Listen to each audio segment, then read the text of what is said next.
What does Tim Tebow playing baseball have to do with the 7 habits of highly effective people?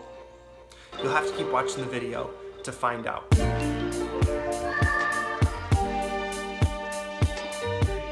Hey readers, welcome back to Why Should I Read That? I'm John. This is episode 31. Today we're jumping into the book, The 7 Habits of Highly Effective People by Dr. Stephen R. Covey. We're going to talk about how you can use these habits to understand your own success and the success of people that you admire, which is why I chose Tim Tebow, who recently tried out for the major leagues in baseball, as our example. So let's talk about the history of this book. We'll jump into the 7 habits and then we'll talk about Tim Tebow. So this book, published in 1989, rocketed to success and has sold over 25 million copies and has been translated into over 40 languages.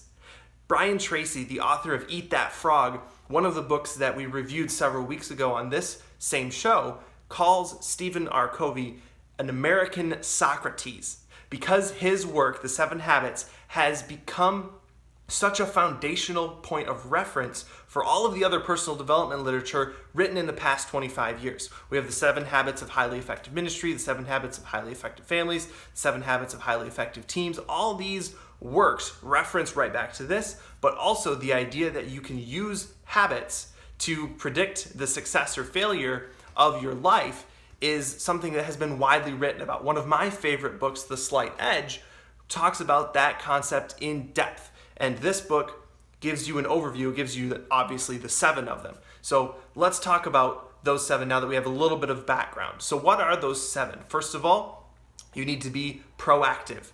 Number 2, begin with the end in mind. Number 3, put first things first. Number 4, think win-win.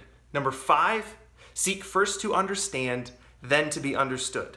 Number 6, synergize. And number 7, sharpen the saw.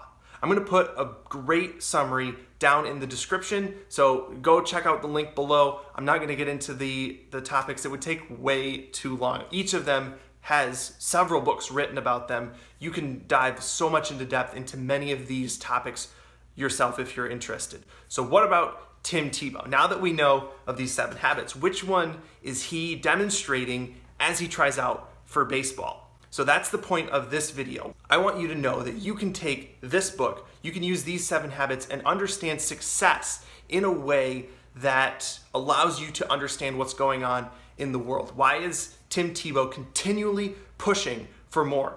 You can see the same principles in play in high achievers' lives the world over. We're talking about Tim Tebow because it's happening right now. He's wanted to play as an NFL quarterback. He's wanted to play in the major leagues. And at 29, the man is again trying out for the major leagues. He just now this past week had 40 Major League Baseball scouts out to see him do a variety of drills, runs, batting practice, and all that sort of thing out on a field to see if he can get into the major leagues in baseball. Now, time will tell if he actually has the fortitude or the skill in order to get into that, but the point is he's being proactive. He is a man who is highly effective and a great witness for the causes that he cares about. Now that you have a grasp of the history of this book and a quick overview of the habits, I encourage you guys to go use this information to analyze the people that you admire and their effectiveness, as well as use these principles that we learned from this book into your own life. So go check out the book on audible.com or buy it. It's 432 pages.